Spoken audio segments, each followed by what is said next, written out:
آتاكم الرسول فخذوه وما نهاكم عنه فانتهوا واتقوا الله إن الله شدید العقاب۔ اور رسول جو تم کو دے اس کو لے لو، اور جس سے تم کو منع کرے اس سے رک جاؤ، اور اللہ سے ڈرو، بے شک اللہ تعالیٰ سخت سزا دینے والے ہیں۔ اس آیت کریمہ میں یہ بتایا جا رہا ہے کہ جس طرح اللہ تبارک و تعالیٰ کی اطاعت ضروری ہے، اسی طرح حضور صلی اللہ علیہ وسلم کی بھی اطاعت ضروری ہے۔ بلکہ قرآن مجید کی بعض آیت میں بتایا من یطع الرسول فقد اطاع اللہ، جو رسول کی اطاعت کرے گا گویا اس نے اللہ کی اطاعت کی۔ تو ہر عبادت میں رسول صلی اللہ علیہ وسلم کے طریقے کو اپنائے بغیر آدمی عبادت کرنا چاہے وہ اللہ تبارک و تعالیٰ کی اطاعت نہیں کہلائے گی۔ اللہ تبارک و تعالیٰ کی یہاں وہ چیز قابل قبول نہیں ہوگی۔ وما آتاکم الرسول فخذوہ، ابن کثیر رحمۃ اللہ علیہ نے اس کا مطلب بیان کیا، یعنی جس چیز کا بھی تمہیں حکم دیا وہ کرو، اور جس چیز سے رسول منع کرے اس سے باز آ جاؤ۔ اتباع رسول کی اطاعت، رسول کی اتباع، رسول کی پیروی ہر چیز میں، عبادات میں، معاملات میں، معاشرت میں، اللہ تبارک و تعالیٰ کے حقوق ادا کرنے میں، رسول کے حقوق ادا کرنے میں، بندوں کے حقوق ادا کرنے میں، ہر چیز میں جب تک اللہ کے رسول صلی اللہ علیہ وسلم کی اطاعت، آپ علیہ الصلاۃ والسلام کی اتباع، آپ علیہ الصلاۃ والسلام کے اس کام کو کرنے کا طور و طریق جب تک انسان اس کو نہیں اپنائے گا تب تک اس کے لیے دنیا اور آخرت کی کامیابی نہیں ہو سکتی۔ اللہ تبارک و تعالیٰ نے حضور صلی اللہ علیہ وسلم کی ذات کو امت کے لیے ایک نمونہ اور اسوہ بنایا ہے۔ اسی لیے علماء کرام نے لکھا ہے کہ یہ اللہ کے رسول صلی اللہ علیہ وسلم کی اطاعت، اللہ کے رسول صلی اللہ علیہ وسلم کی پیروی کتنی بڑی چیز ہے، کتنی اہم چیز ہے، اس کا اندازہ ہم کئی واقعات سے لگا سکتے ہیں۔ ڈاکٹر عبدالحی عارفی رحمۃ اللہ علیہ، جو مفتی تقی عثمانی دامت برکاتہم کے شیخ ہیں، انہوں نے کئی مرتبہ مجدد الف ثانی رحمۃ اللہ علیہ کا واقعہ بیان کیا۔ مجدد الف ثانی رحمۃ اللہ علیہ کوئی معمولی آدمی نہیں ہے۔ وہ کہتے ہیں کہ جب مجھے علم کا شوق پیدا ہوا تو میں نے تمام اساتذہ کرام کے پاس جا کر جتنے بھی علوم ظاہریہ، حدیث ہے، تفسیر ہے، نحو ہے، سب جو مدرسوں میں پڑھائے جاتے سارے علوم میں نے حاصل کر لیے، حتیٰ کہ ان علوم میں میں ماہر بن گیا۔ پھر جب مجھے باطن کے جو علوم ہے وہ حاصل کرنے کی طلب پیدا ہوئی تو میں خانقاہوں میں گیا۔ خانقاہیں چلتی ہے، اللہ والے بہت سارے خانقاہیں چلاتے، وہاں جا کر میں نے تمام علوم باطن حاصل کر لیے، حتیٰ کہ یہ خانقاہ کے چار سلسلے بہت مشہور ہیں، نقش بندیہ، سہروردیہ، قادریہ اور چشتیہ، اس طرح 4 سلسلے بہت مشہور ہیں۔ تو کہہ رہے ہیں کہ میں نے صرف ایک سلسلے کے بزرگوں سے میں ملا نہیں،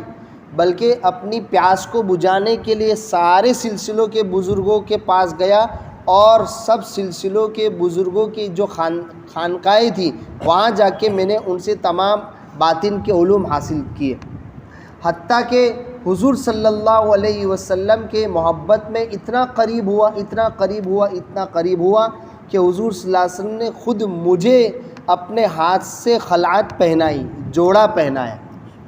اور اللہ تبارک و تعالیٰ کی معرفت، اللہ کی پہچان حاصل کرتے کرتے اس درجہ میں پہنچا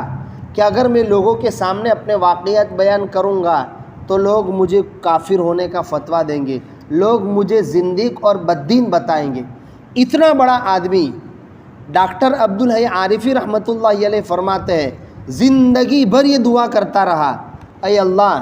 اتباع سنت کے ساتھ مجھے جینا نصیب فرما، اتباع رسول کے ساتھ مجھے مرنا نصیب فرما، اتباع رسول کے ساتھ میرا میدان محشر میں حشر فرما۔ یعنی گویا اتنا بڑا آدمی جو اللہ تبارک و تعالیٰ کا اتنا بڑا ولی اور بزرگ ہے، ان کے نزدیک بھی گویا زندگی کی ساری تگ و دو کا حاصل یہی ہے، تصوف کا حاصل، مدرسوں کا حاصل، جماعتوں میں نکلنے کا حاصل، دعوت و تبلیغ میں خروج کا حاصل یہی ہے کہ ہر انسان کی زندگی میں حضور صلی اللہ علیہ وسلم کی اطاعت اور حضور صلی اللہ علیہ وسلم کی پیروی آ جائے۔ اتنا بڑا آدمی زندگی بھر یہ دعا کر رہا ہے۔ اسی طرح حضرت تھانوی علیہ الرحمہ نے لکھا ہے کہ یہ جو خانقاہ کے بہت سارے سلسلے چلتے ہیں، اس میں ایک سلسلہ چلتا ہے حاجی امداد اللہ صاحب کا۔ کہہ رہے ہیں کہ حاجی امداد اللہ صاحب مہاجری رحمۃ اللہ علیہ کا جو سلسلہ تھا، ان سے ان کی خانقاہ میں جانے والے جو بھی مریدین ہوتے تھے وہ بہت جلد اللہ تبارک و تعالیٰ تک پہنچ جاتے تھے، بہت جلد ان کو اللہ تبارک و تعالیٰ کی معرفت اور پہچان حاصل ہو جاتی تھی، جبکہ دیگر سلسلوں کے بزرگوں سے ملنے والے جو مریدین ہوتے تھے وہاں تھوڑا ٹائم لگتا تھا اللہ تبارک و تعالیٰ کی پہچان حاصل کرنے میں۔ اس کی وجہ حضرت تھانوی علیہ الرحمہ نے یہ لکھی، مولانا اشرف علی تھانوی نے، کہ حاجی امداد اللہ رحمۃ اللہ علیہ کی یہاں ابتدا ہی سے اتباع سنت پر زور دیا جاتا تھا کہ ہر عمل میں، کھانے میں رسول کی پیروی کرو، پینے میں رسول کی پیروی کرو، پہننے میں رسول کی پیروی کرو، معاملات میں رسول کی پیروی کرو، معاشرت میں رسول کی پیروی کرو، ہر چیز میں حضور صلی اللہ علیہ وسلم کی اتباع پر زور دیا جاتا تھا۔ جبکہ دیگر خانقاہوں کے جو سلسلے ہوتے تھے وہاں اندرونی بیماریاں نکالنے کے لیے، کینہ نکالنے کے لیے، جھوٹ نکالنے کے لیے، حسد نکالنے کے لیے، مال کی لالچ نکالنے کے لیے پہلے دیگر علاج بتلائے جاتے تھے، لیکن یہاں حاجی امداد اللہ صاحب رحمۃ اللہ علیہ کے یہاں پہلے سے ہی جیسے ہی مرید ان سے ملنے آتا تھا اتباع سنت پر زور دیتے تھے کہ رسول صلی اللہ علیہ وسلم کی ہر عمل میں پیروی کرو۔ ڈاکٹر عبدالحی عارفی رحمۃ اللہ علیہ فرماتے ہیں حضور صلی اللہ علیہ وسلم کی پیروی میں، آپ علیہ الصلاۃ والسلام کی اتباع میں آدمی کو محبوبیت ملتی ہے، چونکہ حضور اللہ تبارک و تعالیٰ کے محبوب تھے تو حضور صلی اللہ علیہ وسلم کی پیروی کرنے والا بھی اللہ تبارک و تعالیٰ کا محبوب ہوگا۔ اسی طرح مفتی تقی عثمانی زیدہ مجدو فرماتے ہیں کہ یہ اتباع سنت یعنی ہر عمل میں رسول صلی اللہ علیہ وسلم کے طریقے کے مطابق اس کام کو کرنا، یہ ایسا پارس ہے جو مٹی کو سونا بنا دیتا ہے۔ پارس ایک پتھر ہے جس کے بارے میں مشہور ہے کہ وہ سونا بنا دیتا ہے، تو کہہ رہے ہیں کہ یہ ایسا پارس ہے اتباع سنت، رسول صلی اللہ علیہ وسلم کی پیروی، ہر چیز میں اللہ کے رسول صلی اللہ علیہ وسلم کی زندگی کو دیکھنا، یہ ایسا پارس ہے جو مٹی کو سونا بنا دیتا ہے۔ مفتی تقی صاحب کہتے ہیں اب بہت سارے فطری عمل ہیں، بھئی کھانا ہر ایک کو کھانا کھانا ہے، استنجا میں ہر ایک کو جانا ہے، سونا ہر ایک کو ہے، اب یہ فطری عمل ہے، ہر انسان کو یہ کام کرنا ہے۔ اب ایک تو یہ کام تو جانور بھی کرتے ہیں، سونے کا کام جانور بھی کر رہا ہے، کھانے کا کام جانور بھی کر رہا ہے، پینے کا کام جانور بھی کر رہا ہے، پیشاب پائخانے کا کام جانور بھی کر رہا ہے۔ اب دو ہی طریقے ہیں، یا تو جانوروں کی طرح کھانا کھا لو، جانوروں کی طرح استنجا خانے میں جاؤ اور استنجا کر لو، جانوروں کی طرح چلو یا جانوروں کی طرح سو جاؤ۔ اور ایک یہ ہے کہ جب آدمی سونے کا ارادہ کرے، جب پینے کا ارادہ کرے، جب کپڑے پہننے کا ارادہ کرے تو حضور صلی اللہ علیہ وسلم کی محبت کو اپنے دل میں اجاگر کرے اور حضور صلی اللہ علیہ وسلم کی پیروی اور آپ علیہ الصلاۃ والسلام کی اتباع کو ذہن میں لاتے ہوئے وہ عمل اس طرح کرے جیسا کہ حضور نے کیا ہے۔ تو عمل تو کھانے کا کرنا ہی تھا، لیکن جب حضور صلی اللہ علیہ وسلم کی سنت کے مطابق ہوا تو اب یہی عمل گویا مٹی جیسا تھا وہ سونے جیسا ہو گیا، یعنی پہلے اللہ کے یہاں اس کا کچھ اجر نہیں تھا، کھانے کا کچھ اجر نہیں تھا، استنجا کا کچھ اجر نہیں تھا،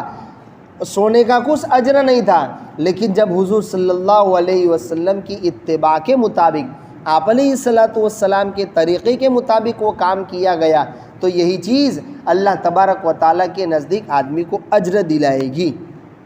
اسی طرح دیکھیے اللہ تبارک و تعالیٰ نے ہر نبی کو کتاب کے ساتھ ساتھ اس کتاب کا عملی نمونہ کے لیے ہر نبی کو بھیجا، چونکہ صرف کتابیں پڑھ کر آدمی کبھی کامیاب ہو ہی نہیں سکتا ہے۔ ایک انسان اور دیگر جانوروں میں یہی فرق ہے کہ ایک انسان کسی کام کو اس وقت تک کر نہیں سکتا جب تک کہ وہ اس کام کو کرتے ہوئے کسی کو دیکھتا نہیں ہے، جبکہ انسان کے علاوہ دیگر مخلوقات کو دیکھ لو، تیرنے والی مچھلی پیدا ہوتے ہی وہ بچہ بھی تیرنا شروع کر دیتا ہے، یہ نہیں کہ چند دنوں اپنی ماں کو، جس ماں کے انڈے سے وہ نکلی ہے، یا اپنی ماں کو جب تک چند دنوں تک تیرتے نہیں دیکھتی تب تک گویا وہ تیرنا نہیں شروع کرے گی، جیسے ہی وہ بچہ پیدا ہوا فوراً تیرنا شروع کر دیتا ہے۔ مرغی کا بچہ جس دن انڈے سے نکلا اسی دن دانہ چگنا شروع کر دیتا ہے، یہ نہیں کہ چند دن وہ اپنی ماں کو یعنی مرغی کو چند دن تک دانہ چگتے دیکھے گی تب وہ دانہ چگنا شروع کرے گا، ایسا کچھ نہیں ہے۔ جبکہ ایک انسان ایک بچے کا باپ کتنا ہی بڑا تیراک کیوں نہ ہو، اس کی ماں کتنی ہی بڑی تیراکی کرنے والی کیوں نہ ہو، لیکن وہ بچہ اگر اس کو پانی میں ڈالو گے تو ڈوب جائے گا۔ جب تک کہ وہ اپنے ماں باپ کو کچھ مدت تک تیرنے کی اپنی ماں باپ کو دیکھتا نہیں ہے یا اپنے ماں باپ کے ساتھ مشق نہیں کر لیتا ہے تب تک وہ تیرنا نہیں سیکھتا۔ اسی طرح کھانا پینا بولنا جب تک وہ اپنے ماں باپ کو کچھ مدت تک روٹی کھاتے نہیں دیکھتا، دانا کھاتے نہیں دیکھتا، تب تک وہ بچہ آپ اس کو پہلے ہی دن کوئی روٹی دیں گے تو وہ کھانا شروع نہیں کرے گا۔ یہ ایک انسان اور دیگر مخلوقات میں یہی فرق ہے۔ اسی لیے اللہ تبارک و تعالیٰ نے ایک کتاب کے ساتھ ہر زمانے میں ایک عملی نمونے کے طور پر رسول کو بھیجا کہ بھائی جو کتاب جو تعلیمات رسول تم کو دے رہے ہیں ان تعلیمات کا کوئی عملی نمونہ چاہیے، ان تعلیمات کا کوئی عملی اسوہ چاہیے، آئیڈیل چاہیے، تو وہ کتاب جس رسول پر اتر رہی ہے، جس نبی پر اتر رہی ہے، ان کی زندگی کو دیکھ لو، تمہیں وہ کام سمجھ میں آ جائے گا۔ اسی لیے ایک آیت کریمہ میں غور کیجئے، قرآن کیا کہہ رہا ہے؟ لَقَدْ جَاءَكُم مِّنَ اللَّهِ نُورٌ وَكِتَابٌ مُّبِينٌ، تمہارے پاس اللہ تبارک و تعالیٰ کی جانب سے نور آیا ہے، روشنی آئی ہے اور واضح کتاب آئی ہے۔ یہاں روشنی سے مراد حضور صلی اللہ علیہ وسلم کی ذات ہے۔ تمہارے پاس نور یعنی روشنی حضور صلی اللہ علیہ وسلم کی ذات آئی اور کتاب آئی۔ فرض کر لو، مان لو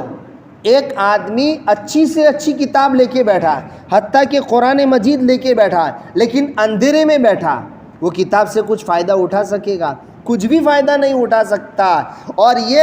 وہ اس کتاب سے فائدہ نہیں اٹھا رہا ہے، یہ اس کتاب کا کوئی قصور نہیں ہے، اس کتاب کی کوئی غلطی نہیں ہے، غلطی یہ ہوئی کہ وہ کس میں بیٹھ گیا؟ اندھیرے میں بیٹھ گیا۔ تو گویا اسی طرح حضور صلی اللہ علیہ وسلم کی ذات ایک نور ہے۔ جب تک اس قرآن مجید کو بھی حضور صلی اللہ علیہ وسلم کی تعلیمات کے نور کے ساتھ نہیں ملاؤ گے، آپ علیہ الصلوۃ والسلام کی سنت کی روشنی کے ساتھ نہیں ملاؤ گے، تب تک اس کتاب سے یعنی قرآن مجید سے بھی فائدہ اٹھانا ممکن نہیں ہے۔ حتیٰ کہ بعض علماء نے یہاں تک لکھا، مان لو ایک آدمی قرآن مجید کا ایک حرف نہیں جانتا، لیکن یعنی کان خلق القرآن کا، حضرت عائشہ صدیقہ رضی اللہ تعالیٰ عنہ سے ایک مرتبہ پوچھا گیا کہ آپ علیہ الصلوۃ والسلام کے اخلاق کیا ہے؟ تو حضرت عائشہ نے فرمایا قرآن نہیں پڑھتے۔ آپ علیہ الصلوۃ والسلام کے اخلاق قرآن ہی تھے، یعنی قرآن مجید کی جس آیت کریمہ میں جو بات کہی جاتی تھی اس کی عملی تفسیر، عملی نمونہ، عملی آئیڈیل آپ علیہ الصلوۃ والسلام کی زندگی تھی۔ تو اس پر بعض علماء نے لکھا چلو مان بھی لو ایک آدمی قرآن مجید کا ایک حرف نہیں جانتا، لیکن حضور صلی اللہ علیہ وسلم کی نقل اتار دی زندگی بھر، حضور صلی اللہ علیہ وسلم نے جو عمل جیسا کیا تو بھی کامیاب ہو جائے گا۔ ہم ذرا غور کریں، صحابہ کرام کے واقعات کو دیکھیں۔ صحابہ کرام صرف ضروری چیزوں میں حضور صلی اللہ علیہ وسلم کی پیروی نہیں کرتے تھے، بلکہ عادت کی جو چیزیں ہیں ان عادت کی چیزوں میں بھی حضور صلی اللہ علیہ وسلم کی پیروی کی اور آپ علیہ الصلوۃ والسلام کے حکم کو مانا۔ تو ہمیں تو جو ضروریات کی چیزیں ہیں، کم سے کم نماز ہے، روزہ ہے، زکوٰۃ ہے، یا سونے پینے جو عامتاً روزانہ ہم کام کاج کرتے ہیں اس میں تو کم سے کم حضور صلی اللہ علیہ وسلم کے طریقے کو سامنے رکھا جائے۔ ایک مرتبہ اللہ کے رسول صلی اللہ علیہ وسلم نے ایک صحابی کو نصیحت کی، کسی سے سوال مت کرنا۔ اب ہم سب جانتے ہیں جب بھی یہ لفظ کہا جائے تو آدمی کیا سمجھے گا؟ سوال مت کرنا یعنی مانگ کر مت کھانا، یہ مراد ہے۔ جبکہ اس صحابی نے اس نصیحت پر یہاں تک عمل کیا کہ حضور نے بات کر دی ہے، گھوڑے پر سوار ہو کے جب کہیں جاتے جاتے ہاتھ سے کوڑا گر جاتا یا کوئی تلوار گر جاتی تو بھی وہاں آدمی کھڑا ہوتا، چاہے اپنا غلام کھڑا ہوتا، اس کو بھی نہیں کہتے کہ کیا دے بھائی مجھے کوڑا دے دے، میری تلوار گر گئی ہے۔ یہ گویا یہ بھی سوال ہو جائے گا۔ اور اللہ کے رسول صلی اللہ علیہ وسلم نے مجھے یہ نصیحت کی ہے کہ کسی سے کیا مت کرنا؟ سوال مت کرنا۔ حالانکہ وہ بھی جانتے تھے کہ بھائی سوال کرنے سے مراد یہ ہے آپ صلی اللہ علیہ وسلم کی کہ کیسے مت کھانا؟ مانگ کر مت کھانا، یہ سوال مراد نہیں ہے، لیکن یہ بھی سوال نہیں کیا۔ ایک مرتبہ ایک صحابی سے اللہ کے رسول صلی اللہ علیہ وسلم نے فرمایا ہر ایک کے ساتھ خیر خواہی کا معاملہ کرنا۔ تو ایک صحابی بازار میں گئے گھوڑا خریدنے کے لیے، تو اس آدمی سے کہا کہ بھائی گھوڑا کتنے میں دے گا؟ 300 درہم میں دے گا؟ کہا ہاں بالکل دے دوں گا، 300 درہم تو کافی ہے۔ تو وہی خریدنے والے کہہ رہے ہیں، حالانکہ کوئی خریدنے والا قیمت نہیں بڑھاتا ہے، سامنے والا قیمت بڑھاتا ہے اور یہ خریدنے والا تو قیمت گھٹاتا ہے، کم کرتا ہے۔ لیکن یہ خریدنے والا کہہ رہا ہے کہ 400 میں دیں گے، تو سامنے والا بولا بھائی آپ دے رہے ہیں تو دے دیجئے، ورنہ میں نے تو کتنی قیمت لگائی ہے، 300 لگائے۔ تو کہا 500 میں دیں گے۔ اس طرح کرتے کرتے 800 درہم تک پہنچے اور 800 درہم میں وہ گھوڑا خریدا۔